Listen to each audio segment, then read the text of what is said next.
el caso de la encuestadora de volada, y le pido al equipo que nos grábenos, compañeros, para saludar con muchísimo gusto también a nuestra corresponsal de Sin Censura, Alina Duarte. Alina, te veo, te escuchamos. ¿Cómo estás? ¿Cómo te va? Bienvenida. Hola, ¿qué tal, Toño? Pues bien, aquí feliz de estar nuevamente con todos y todas ustedes y listas para hablar sin censura. Pues, ¿qué te parece que empezamos con ese tema, el de esta encuestadora? Eh, Desde hace ya un par de meses, aquí en Sin Censura, el reportero independiente Julio Cerroa nos presentó pruebas de cómo es que la encuestadora Rubrum y México Elige, que insisto, por alguna razón siempre se ponen el nombre de nuestro país, mancillándolo siempre, ¿no? El nombre, los fachos, ya sabe, México Unido, Unidos por México, México Libre, ¿no? De Calderón y etcétera, siempre le pone el nombre de nuestro país a los más fachos de los fachos. Dijo hace un par de meses Julio Cerroa que México Elige y Rubrum estaban vinculadas a la campaña de Xochitl, que incluso pues la ponían por las nubes, ganándole a Claudia Sheinbaum y en ese entonces a Marcelo Ebrard, y que pues detrás de la encuestadora Rubrum, por ejemplo, estaba el diputado panista Luis Alberto García Lozano, un conocido odiador de Andrés Manuel López Obrador. Días después, la periodista Ana Elizabeth García Vilchis exhibió en el Quién es Quién de las Mentiras de la Semana esta encuesta que difunden los publicistas de Xochitl Gálvez y que la ponen en los cielos, se le atribuye a México Elige. Eh, y pues ahí, ¿no? Hoy tuvimos al defensor de los malandros lavándole la espalda, ahí rascándole la espalda a un señorcito que se identifica como Sergio Zaragoza, ¿no? Que se echó una maroma, pero bueno, al nivel de la legendaria gimnasta Nadia Comaneci, para asegurar que nada tienen que ver con Xochitl Gálvez, ¿no? Para deslindarse. Hoy en la evidente caída de Xochitl Gálvez, Alina, porque el fin de semana trató de llenar un saloncito ahí del World Trade Center y ahí le va a poner David las imágenes, no pudo ni llenar las sillas. Miren lo que son las cosas, ¿no? Miren nada más, pobrecita, ¿no? Alina, te escuchamos. Pues mira, yo creo que estamos ante algo que ya veníamos prediciendo durante mucho tiempo, que es que las figuras infladas por los medios de comunicación no duran lo suficiente como para llegar a las elecciones y mucho menos para vencer a movimientos sociales o a partidos que van cobrando fuerza a partir de los éxitos, logros que la misma sociedad va identificando y va observando en su día a día. Xochitl Gálvez desde hace unos meses pronosticábamos que no era posible que se pudiera sostener, primero porque al ser un producto, ¿no? De la mercadotecnia, de la inteligencia artificial que carece esa inteligencia los grandes estrategas, ¿no? De Va por México y de todas estas organizaciones, de estos partidos del Frente Amplio, había más allá de frases aleatorias, de no rateros, no huevones, etcétera, etcétera. No era posible sostener una candidatura así, porque simplemente los bots no llenan esos espacios que hoy vemos vacíos en sus eventos, porque esos likes no se traducen en organización popular, en movimientos, etcétera, etcétera. Y hoy vemos una crisis del Frente Amplio, pero también de esas oligarquías que le han apostado a competir por la vía electoral disfrazados de grandes demócratas. Esas organizaciones, esos partidos no han encontrado una forma, y eso yo lo celebro, evidentemente, ¿no? A mí lo que me preocupa es que encuentren esas fórmulas. Yo creo que se están evidenciando en esa crisis absoluta ideológica, política, que no han sabido disputar durante los últimos más de 5 años, porque justamente Morena, el presidente López Obrador, llega a Palacio Nacional, dado que hay una ausencia programática de estas derechas, toda la maquinaria mediática, judicial a su alcance, no pueden sostenerse como partidos, no pueden sostenerse como proyectos independientes, etcétera, etcétera. Entonces, estamos viendo a una derecha en franca descomposición, hundimiento político, ya Hemos visto el acabose, algo que generacionalmente a lo mejor ni siquiera estaba yo lista todavía para ver la desaparición del PRI y que ahora ya no está en el horizonte. Vemos a un PAN que no logra salir de esas élites que sostuvieron durante las últimas décadas a un partido de ultraderecha disfrazado, insisto, de demócrata. Vemos que son el mismo refrito de toda la vida, ¿no? Si acaso lo más nuevo, imagínense, es un Marco Cortés, pero sigue ahí las Margarita Zabalas, las Mariana Gómez del Campo, trataron de innovar con una Lili Telles a la cual ya rumbaron, dejaron ya en la palestra, dejaron ahí en el camino a muchísimas personas, pero siguen ahí siendo estas mismas antidemócratas disfrazadas de azul, las que quieren posicionar hoy en la agenda en México. Entonces no entienden que el pueblo de México está consciente de quiénes son, para bien y para mal, porque hemos visto también ahí que ha habido rechiflas también, que ha habido cuestionamientos que me parece pues perfecto en cualquier democracia hacia los acercamientos, por ejemplo, de Claudia Sheinbaum a estos sectores. Hemos visto que Morena también ya, esta politización de la gente deriva en esos cuestionamientos y yo celebro mucho que hoy un proceso que ha pugnado por la democracia, que ha insistido en que por el bien de todos, primero los pobres, también la gente se sienta con el derecho y la obligación de ser partícipes de esa conformación. Entonces, a grandes Toño, audiencia, lo que vemos es esa disputa, no solo del sentido común que no ha logrado obtener la derecha, sino también el horizonte que queremos construir dentro de este país. Y ese horizonte yo quisiera creer que tiene que ver con el más debate, con más politización, que queremos más democracia, más consultas, más información, etcétera, etcétera. Entonces, también no es casualidad que las encuestas señalen a una Claudia Sheinbaum muy por encima de Xóchitl Gálvez, una Claudia Sheinbaum que hoy es reconocida por la mayoría de la población como quien va a dar continuidad a la cuarta transformación. Y yo nada más dejaría sobre la mesa, Toño, sale una encuesta hecha entre la militancia de la cuarta transformación hace un día, 2 días, me parece, por el Centro Estratégico Latinoamericano y de Geopolítica, CELAG, en la cual hicieron más de 4,000 encuestas dentro de la militancia de Morena. Se las voy a pasar para que la tengan ahí a la mano, y habla, ¿no?, de cómo identifican a Claudia Sheinbaum, cómo identifican a Marcelo Ebrard, a Mario Delgado, a Citlali Hernández, etcétera, etcétera. Pero es muy interesante, porque hoy la gente, pues yo quisiera creer que en algún otro momento predominaría el no sé, o el no me importa, o el no contesto, y la ciudadanía está contestando, y está contestando con respaldo hacia la cuarta transformación. Y creo que por ahí va el seguirnos informando, el seguirnos organizando y el seguir teniendo estos espacios donde la audiencia pueda acudir sabiendo que tenemos herramientas y tenemos argumentos, o al menos queremos compartir otros puntos de vista que no salieron durante décadas ni en Televisa, ni en TV Azteca, o hoy en Latinus, etcétera, etcétera. Alina, ¿qué te parece que cambiamos de tema para uno bien controvertido y que es a veces hasta difícil de tratar en mesas de diálogo, mesas de análisis? Le pido al equipo que por favor nos grabe. Yo le quiero decir a usted que tenemos planeado unirnos a una transmisión con el maestro Alessandro Pagani para hablar también del tema en el conflicto Israel-Palestina, y no hemos podido concretar la llamada, no hemos podido enlazarnos con el maestro, a ver pues, si podemos hacerlo después. Pero si hay alguien también especialista en este tipo de temas geopolíticos, es Alina Duarte, y me gustaría también escuchar mucho su opinión, puesto que este micrófono, insistimos, es micrófono de todos.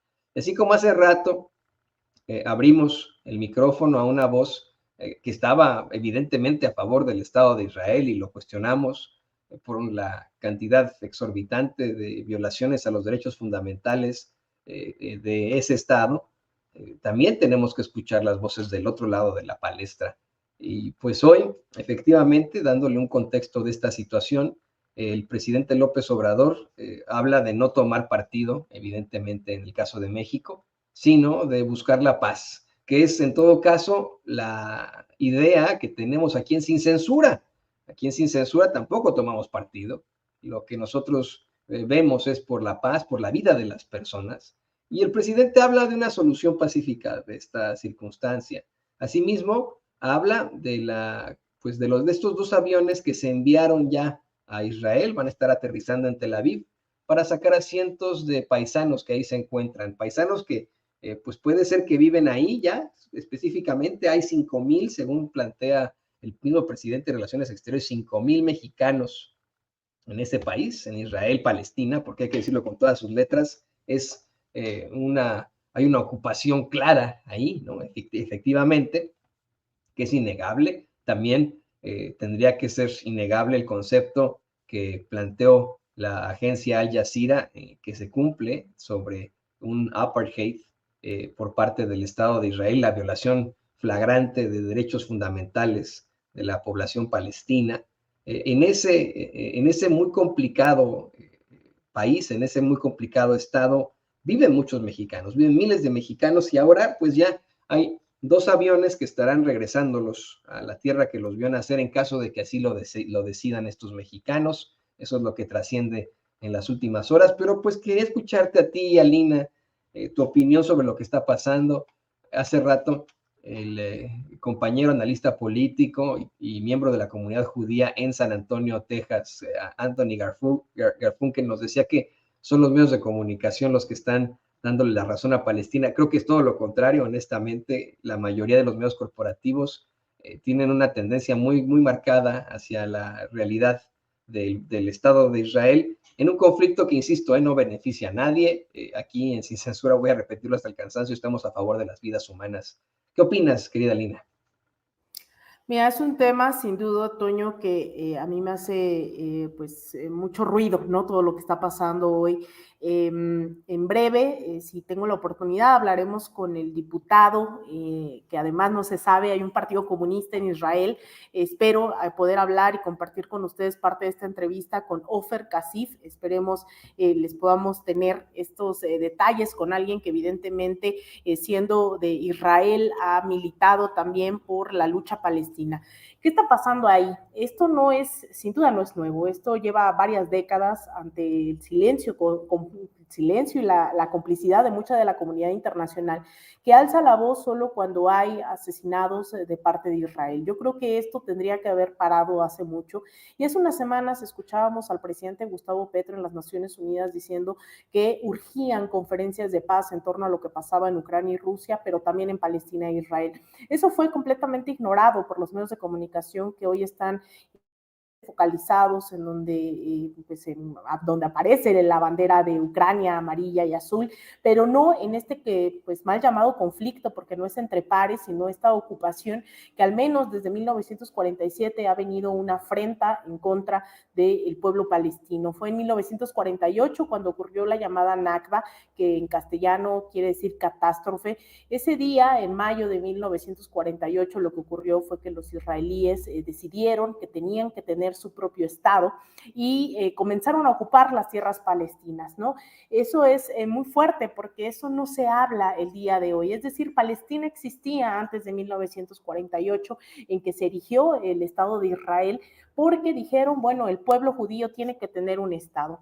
Y hoy las visiones que hay, creo yo, avanzadas en torno a debates de la izquierda, de la paz y la convivencia, no solo en abstracto, sino pues esa convivencia que es posible, tienen que ver con que tanto palestinos como israelíes pueden convivir en el mismo territorio. El problema fue que esta ocupación derivó en la apropiación de ese territorio. Entonces, hoy la ocupación, no tengo el dato exacto, pero simplemente al ver los mapas sabemos que esta ocupación ha logrado cerca del 80% de la ocupación del territorio palestino desde 1948. Y eso es muy importante señalarlo porque ha habido una serie de debates en las Naciones Unidas, año con año también se trata de poner esto en debate. La comunidad internacional no ha respondido, se han dado varias soluciones, tanto un solo estado en donde ambos puedan convivir, como la de 2 estados, que es la que hoy el gobierno mexicano está respaldando. Es decir, ya hay opciones, ya se ha tratado el tema, esto no está surgiendo del fin de semana para hoy. Entonces, México respalda esa idea de que pueda haber 2 estados que puedan convivir en paz. Lo que hemos visto ahora, más allá de que pues uno entendería, y lo tenemos incluso constitucionalmente establecidos nosotros y nosotras en la doctrina Estrada, en la Constitución, en el artículo 89, fracción 10, donde habla de la autodeterminación de los pueblos, la soberanía, el respeto a la soberanía, etcétera, etcétera. Y eso es lo que México en la mañanera hoy estuvo planteando, creo yo, o así lo puedo traducir, que es respetar el derecho de existencia de ambos estados. Sin embargo, se entiende que después de varias décadas hay un desespero de la comunidad palestina, pero ojo, quienes encabezaron estos ataques que ahora sí vemos en medios de comunicación, porque ahora los que están siendo asesinados son israelíes, ¿no? No fue el pueblo palestino en su generalidad, sino es el grupo Hamas, que es una organización política, militar, que ha reivindicado pues también las armas como método de lucha para la recuperación de su territorio. Entonces no es el pueblo palestino en su conjunto, es un grupo en específico al que ha arremetido en contra del Estado de Israel. Entonces es muy importante poner esos acentos sobre la mesa, porque esto obviamente ha sido una justificación, o así yo lo veo, para nuevamente ir y arremeter en contra de ese pueblo palestino que quiere vivir en paz, al cual se le ha sometido durante los últimos años a un bloqueo inhumano. Esto que se habla del apartheid, haciendo alusión a lo que ocurría en Sudáfrica, pues ahora está ocurriendo directamente en una de las que se considera las mayores cárceles en el mundo, que es la Franja de Gaza y Cisjordania, en donde les han impedido a los palestinos tener acceso a comida, a agua, a medicinas, que aún con el COVID ni siquiera fueron capaces los israelíes de permitir en algún momento que se les dieran condiciones dignas. Y esto hoy está siendo televisado 24/7, mientras todos los días, absolutamente todos los días, hay niños y niñas tomadas como prisioneros en las cárceles de Israel. Hay jóvenes y mujeres y ancianos y adultos, adultas, siendo asesinados por el ejército de Israel, y eso no ha sido televisado durante las últimas décadas. Entonces yo creo que hay que condenar la violencia en contra de civiles, porque quienes están muriendo, tanto en Israel como en Palestina, muchos de ellos son civiles, pero también hay que tener claro que esto no es nuevo, que esta ocupación lleva muchísimos años, y yo creo que ahí sí hace falta que sigamos levantando la voz, que sigamos tratando de entender qué es lo que está pasando, porque yo creo que eso, ¿no? Se habla de terrorismo y hay que decirlo, bueno, si es contra la población civil, pues sí es terrorismo, pero también se ha atacado a la población civil desde 1948 del lado de Palestina, y eso no se ha dicho. Entonces yo no concuerdo en que la mayoría está a favor del pueblo palestino en los medios de comunicación, porque los intereses de la comunidad, específicamente pues sionista, que no es lo mismo a la comunidad judía, hay judíos sumamente progresistas, hay judíos defendiendo el derecho de Palestina al territorio, hay judíos en Estados Unidos quienes nos ven, muchos de ustedes seguramente nos verán en Estados Unidos, saben, porque también estuve viviendo allá, que quienes llegan a encabezar las protestas en contra de las deportaciones, en contra de un aparato represivo como el Estado de Estados Unidos, en contra de los migrantes, son muchos judíos progresistas. Entonces hay que separar, no es lo mismo ser judío a ser sionista y querer quitarles el territorio, ocupar sus territorios, acabar con la posibilidad de una vida digna para las y los palestinos. Entonces es un tema complejo, pero creo que siempre es buen momento para alzar la voz y también pedir el respeto a la soberanía y a la autodeterminación del pueblo palestino. No, en definitiva, qué bueno que lo mencionas. Le voy a pedir al equipo que nos grabe. Hay muchas veces que estas voces que denuncian de alguna otra forma a un Estado en cuanto a la política o sus políticas, a su gobierno, lo consideran inmediatamente un acto de antisemitismo. No tiene nada que ver una cosa con la otra. Hay una crítica muy, muy fuerte, por supuesto, a las acciones que ha tenido un Estado como es el de Israel, situaciones que han sido exhibidas por su mismo pueblo, ¿no? El mismo pueblo de Israel ha exhibido algún tipo de represión ante manifestaciones. Benjamín Netanyahu, ha estado acusado ya varias veces de corrupción, ha sido un sujeto muy, muy negativo en la política internacional y de su propio país también, ha sido muy, muy cuestionado. Netanyahu fue uno de los principales pues apoyadores, si se le puede llamar así, seguidores de Trump, cuando habló del muro en la frontera, y Alina tiene toda la razón.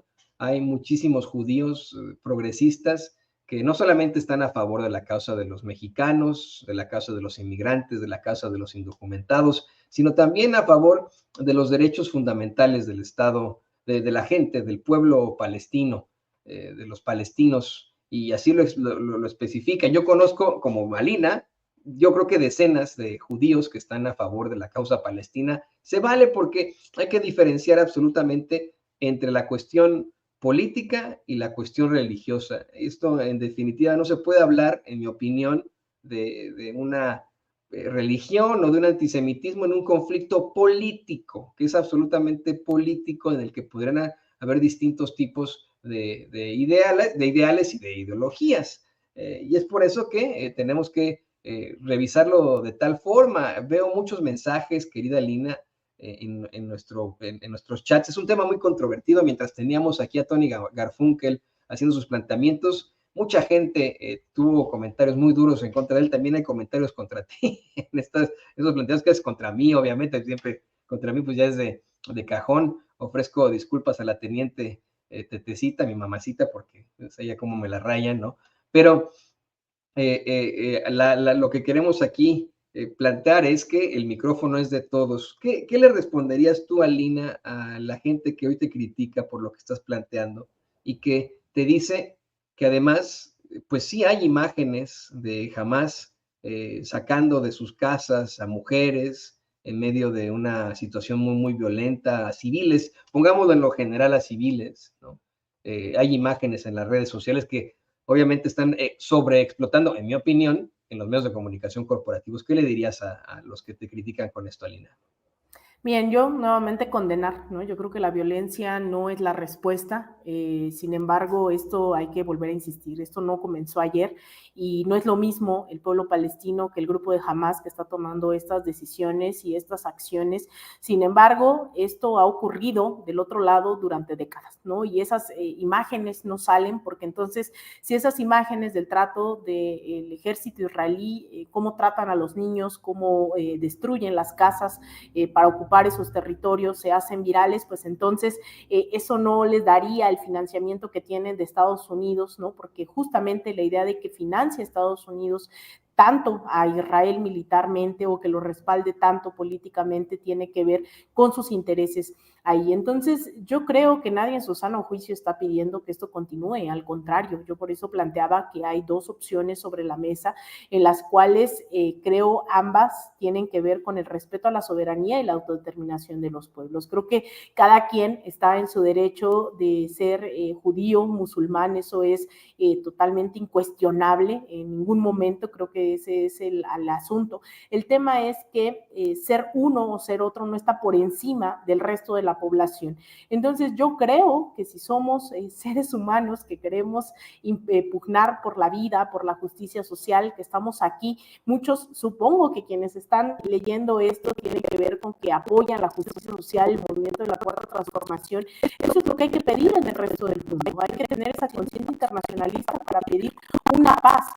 Y una paz no solo en abstracto, sino una paz con conciencia histórica, porque yo creo que así la Biblia, que es lo que están citando en el chat, que el pueblo judío tiene derecho a esas tierras, sí, pero no por encima de absolutamente nadie, ¿no? Uno puede vivir en Xochimilco sin querer acabar y ocupar las tierras de Iztapalapa, y uno puede vivir que es justamente cómo nos arrebataron nuestro territorio también en el norte, y eso hay que entenderlo. Uno puede vivir en este continente en paz, pero al final el ocupar territorios, el acabar con la vida digna de los otros y las otras, creo que eso nadie tiene derecho, ni aquí, ni en China, ni en Rusia, ni en Palestina, ni en ningún otro lado. Y eso es lo que hay que seguir impulsando, la vida digna para absolutamente todos y todas, sea Palestina, sea Israel, sea la tierra mapuche, sea la tierra de los wixárikas, las tribus yaqui, la restauración de sus derechos plenos. Creo que eso es el trasfondo de todo esto. Entonces, yo creo que aquí no podemos usar el nombre ni de Dios ni de absolutamente nada para seguir haciendo una guerra, para seguir justificando sangre en lo más mínimo. Entonces, ahí yo creo que hay que seguir militando en el internacionalismo, en la solidaridad, en la paz y la justicia social, que el hecho de ser de una u otra religión no significa que es mejor o peor que otra, sino que todos, siendo y haciendo uso de la razón, podemos convivir en paz. Y esa es, creo, mi postura en torno a cualquier conflicto. Creo que tenemos hoy las herramientas, sea de diálogo, sea de negociaciones, para establecer que nadie es superior a nadie. Eso ya lo vivimos durante la Segunda Guerra Mundial, eso ya lo vivimos en el apartheid en Sudáfrica, eso ya lo vivimos con la colonización en toda América Latina, y no tenemos por qué seguir avivando esas injusticias, esa desigualdad y esos proyectos de muerte. Yo creo que tenemos que ahondar más sincero, en una franca solidaridad con el otro, con el prójimo y con quien sea, ¿no? Para poder llegar a una vida digna. Oye, insistimos hasta el cansancio. La que plantea Lina es absoluto. Hay que buscar la justicia por sobre todo, la igualdad, la paz social. En definitiva, no estamos en desacuerdo con un pueblo, todo lo contrario, siempre nos hemos solidarizado con el pueblo judío, nos solidarizamos con el pueblo palestino, por supuesto, ¿no? Ante este tipo de circunstancias. Hablemos de política y hablemos de cómo es que muchas veces hay ciertas naciones que se aprovechan de otras, cómo es que hay ciertos políticos que se aprovechan de otros, cómo es que también el público no está muy a favor de ciertas causas y ciertas circunstancias. Así que, pues todo eso queda sobre la mesa. Lo que sí es innegable es que hay diferente tipo de consideración, si se le puede llamar así, en cuanto a las cualidades de derechos para las personas en el Estado de Israel. La verdad, eso no lo pueden negar ellos. No pueden negar que los palestinos tienen muchísimos menos derechos que ellos, derechos políticos, derechos en lo general que ellos, ¿no? No pueden negar siquiera que los que están con los palestinos que son ciudadanos israelíes, son muy, muy pocos, también son ciudadanos de una cualidad distinta. No se puede negar tampoco que para que un palestino pueda andar en su propia tierra, y es por eso es que la agencia Al Jazeera lo especificaba como una apartheid, para que un palestino pueda salir de cierto u otro estado, ya sea la Franja de Gaza, ya sea Cisjordania y etcétera, tienen que tener una especie de documentación que hasta tiene distintos colores, imagínense, y en el que pues en su propia tierra no tienen libre acceso a distintos estados, imagínense, ¿no? Eso es a todas luces pues una circunstancia abusiva y que va en contra de nuestros derechos fundamentales. Por eso es que qué bueno que así lo menciona Lina, no confundamos nuestras ideologías, ideales, incluso religión o simpatía por los pueblos del mundo con cuestiones meramente políticas e infames de políticos que siempre serán así, ¿no? Para ellos o sea, no es su gente, son los políticos. Y querida Lina, me dio muchísimo gusto que pudiéramos platicar de esto aquí en Sin Censura. Te voy a pedir, por favor, que también nos compartas tus redes sociales para que te sigan gritando, pero ya más al ratito ahí, por el reino de Xochimilco, en donde tú sí eres reina y donde se respira siempre esa democracia y esa libertad. Pues mira, ya hasta me están diciendo que es como si me corrieran de Xochimilco y no pudiera yo nunca regresar. Bueno, el punto es que en Xochimilco estamos construyendo solidaridad, estamos construyendo ese horizonte donde todos cabemos, tenerlo muy claro. Hay que leer, justamente me invitan a leer, yo también les invito a leer. Bien, justamente esta mañana estábamos por acá con este libro de Noam Chomsky y de Ilan Pappé, en donde hablan justamente de todo esto. A mí no me gusta hablar por hablar, y quien me conoce lo sabe, así que pues síganme aquí todos los días Sin Censura, y también en este nuevo proyecto que se llama De Raíz Media, en donde más tarde espero tengamos al diputado del Partido Comunista de Israel, así que no lo voy a decir yo, lo va a decir alguien que está en Israel y que está de paso acá por México, y tuve la suerte de contactarlo. Entonces no lo voy a decir yo, lo va a decir el diputado Ofer Kasif. Esperemos que esto también abra las puertas para un debate fraterno, así que en De Raíz-Media Media, vayan, suscríbanse a nuestro canal, que más tarde este diputado de Israel, del Congreso de Israel, esperemos que nos dé también esta luz sobre lo que está ocurriendo de primera mano. Y pues agradecerte, Toño, a ti, a toda la audiencia y a quienes ya veo que también ya se suscribieron en De Raíz Media, todo su apoyo, y pues estoy abierta al debate, no a los insultos, así que quien quiera debatir, yo soy muy feliz de hacerlo, me da vida hacer eso, así que les mando un abrazote a ti y a toda la audiencia y al equipo, evidentemente, de Sin Censura. Un abrazo para ti, querida Lina, siempre mi admiración por ser una periodista militante, congruente sobre todo, congruente con lo que haces. Estamos muy, muy orgullosos de ti, toda nuestra admiración. No puedo esperar esa entrevista con Ofer Kasif, ¿no? A quien conocemos por sus comentarios, por sus planteamientos. Por favor, pásanosla tan pronto la tengas aquí. Pues claro que sí. Con todos los altavoces de Sin Censura, y te agradecemos, querida Lina. No, hombre, gracias a ti, querido Toño, y nuevamente saludos a toda la audiencia, y nos vemos aquí en Sin Censura y en De Raíz Media. Un abrazote. Un abrazo. Paz, paz, siempre. Paz y amor. Paz, paz, paz. Y amor también. Bueno, pues ahí tiene usted a la queridísima Lina Duarte, corresponsal de Sin Censura, y siempre insisto, con esto, siempre paz y amor, por siempre, por siempre, por siempre aquí en Sin Censura.